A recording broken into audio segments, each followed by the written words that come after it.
मैं मोहित सिकरवार आप सभी का स्वागत करता हूं आपके अपने चैनल घर पढ़ो पर। जैसा कि मैंने पिछली वीडियो में बताया था कि हम एक जीएस की श्रृंखला शुरू करने जा रहे हैं और उस जीएस की श्रृंखला के अंतर्गत हम सबसे पहले जानकारी हासिल करेंगे इतिहास के बारे में। तो इतिहास दिन प्रतिदिन या अतीत की हुई घटनाएं क्या कहलाता है? इतिहास कहलाता है। जब इतिहास के वर्गीकरण की बात आती है तो इतिहास को हम काल के अनुसार बांट सकते हैं, ऐतिहासिक कालों के अनुसार बांट सकते हैं। तो उसमें सबसे पहले जो काल है वो कौन सा है? प्राग ऐतिहासिक काल। प्राग ऐतिहासिक काल की बात करते हैं तो यह 8000 ईसा पूर्व से लेकर 2500 ईसा पूर्व तक होता है। वह काल जिसके अंतर्गत लिखित प्रमाण ना हो, मतलब इसका कोई लिखित प्रमाण नहीं है, केवल साक्ष्य मिले, अवशेष मिले हैं, उस काल को क्या कहेंगे? प्रागैतिहासिक काल। उसके बाद दूसरा काल कौन सा? उत्तर पाषाण काल, जिसके 2500 ईसा पूर्व से लेकर 600 ईसा पूर्व तक यह काल रहता है। 600 या 500, क्योंकि इतिहासकारों में मतभेद है इसकी तिथि को लेके, तो 600 या 500 ईसा पूर्व तक इस काल के साक्ष्य मिलते हैं। वह काल जिसके अंतर्गत लिखित प्रमाण तो हो लेकिन उसको पढ़ा ना जा सके, जैसे सिंधु घाटी सभ्यता तथा वैदिक सभ्यता के जो प्रमाण है वह उत्तर पाषाण काल के अंतर्गत आते हैं। इसके बाद जो तीसरा काल है वह काल जिसके अंतर्गत लिखित तथा प्रमाणिक साक्ष्य मौजूद हो, वह काल कौन सा काल कहलाएगा? ऐतिहासिक काल। इसका समय काल है 600 ईसा पूर्व से लेकर 2021 तक। इसके बाद अगर बात की जाए काल, तीन काल पढ़े हमने, प्रागैतिहासिक काल, उत्तर पाषाण काल तथा ऐतिहासिक काल। प्रागैतिहासिक काल का अगर हम और वर्गीकरण करते हैं तो उसको पुनः तीन भागों में बांटा जा सकता है: पुरापाषाण काल, मध्य पाषाण काल तथा नवपाषाण काल। पुरापाषाण काल की बात की जाए तो मनुष्य सबसे पहले क्या था? खानाबदोश जीवन व्यतीत कर रहा था। खानाबदोश जीवन का मतलब केवल और केवल शिकार और भोजन पर निर्भर कर रहा था। तो मनुष्य की जब बात की जाती है तो सबसे पहले शिकार और भोजन। पुरापाषाण काल की जो शुरुआत है 8000 ईसा पूर्व से पहले की, और मनुष्य का जो पूर्व काम था वो कहलाता शिकार और भोजन संग्रह। उसके बाद शिकार के लिए उसने क्या बनाया? कुल्हाड़ी, हस्तकुठार तथा पत्थर के औजारों का निर्माण किया।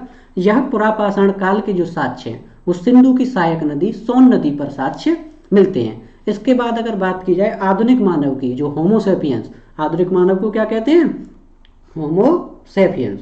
होमोसेपियंस की अगर बात की जाए तो उसके प्रमाण भी पुरापाषाण काल से मिलते हैं। अब प्रागैतिहासिक काल में दूसरा विभाजन क्या है? मध्य पाषाण काल। जब मध्य पाषाण काल की बात करते हैं तो 8000 ईसा पूर्व से लेकर 4000 ईसा पूर्व के काल को क्या कहेंगे? मध्य पाषाण काल कहेंगे। और मध्य पाषाण काल को पशुपालन युग भी कहते हैं, क्योंकि शिकार इससे पहले भी था। शिकार कहाँ था? शिकार हमारा पुरापाषाण काल में भी था, लेकिन इस काल में क्या जुड़ा है? पशुपालन। लेकिन जो पशुपालन के साक्ष्य मिलते हैं वो हमारे कहाँ पे मिलते हैं? वो मिलते हैं नवपाषाण काल में। नवपाषाण कब है? 400 ईसा पूर्व से 2500 ईसा पूर्व तक। इसमें जो प्रमाण मिलते हैं कृषि के मिलते हैं, गेहूं, जौ तथा चावल। तो अब मनुष्य क्या है? कृषि में सफल हो चुका है, सक्षम हो चुका है, वो कृषि कर सकता है। उसके बाद पशुपालन के साक्ष्य।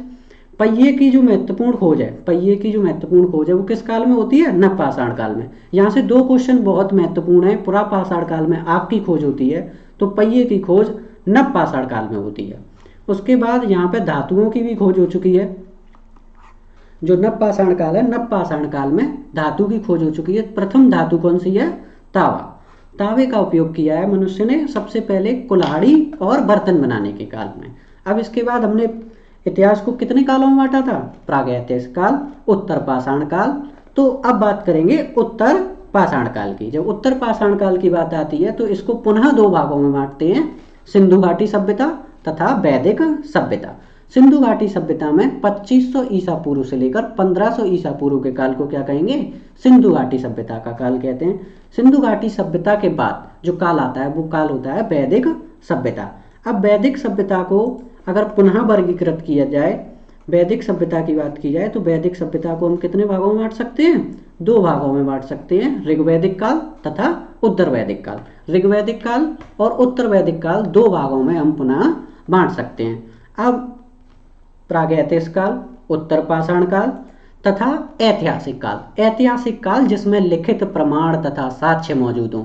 तो जितना भी हमारा प्राचीन भारत है, युद्ध हैं, अंग्रेज, मुगल, ये सारी जितनी भी सभ्यताएं हैं, जितने भी शासक हैं, राजवंश हैं, वो सारे किसके अंतर्गत आएंगे? ऐतिहासिक काल के अंतर्गत आते हैं। ऐतिहासिक काल को हम पुनः तीन भागों में बांट सकते हैं। सबसे पहले अगर भाग की बात की जाए तो प्राचीन भारत का इतिहास। प्राचीन भारत के इतिहास की शुरुआत जो होती है वैदिक सभ्यता के बाद होती है। वैदिक सभ्यता के बाद जो शुरुआत होती है महाजनपदों, क्योंकि इसके बाद वैदिक सभ्यता किस में बट जाती है, महाजनपदों में बट जाती है। और महाजनपदों के उदय के साथ ही क्या होता है, प्राचीन भारत के इतिहास की शुरुआत हो जाती है। तो इसका समय काल कितना है, 600 ईसा पूर्व से लेकर 712 ईस्वी। एडी का मतलब है एनो डोमिनी, ठीक है, एनो डोमिनी ईस्वी।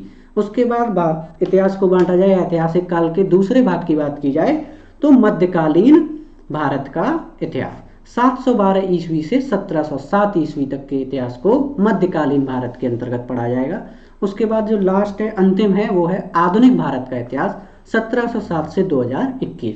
बहुत से किताबों में 2021 की बजाय आज़ादी तक लिखा रहता है, लेकिन जो हमारे कल जो घटनाएं गुजर गई हैं वो भी हमारे इतिहास का साक्ष्य है। तो 1707 से हमारे कल तक की घटनाएं जो पढ़ी जाएंगी वो सभी किस में आएंगी, 2021 तक की घटनाओं में, इतिहास में आएंगी। तो कैसी लगी आपको मेरी जानकारी, प्लीज़ कमेंट करके ज़रूर बताएं और चैनल को सब्सक्राइब एंड लाइक ज़रूर करें। थैंक यू, धन्यवाद।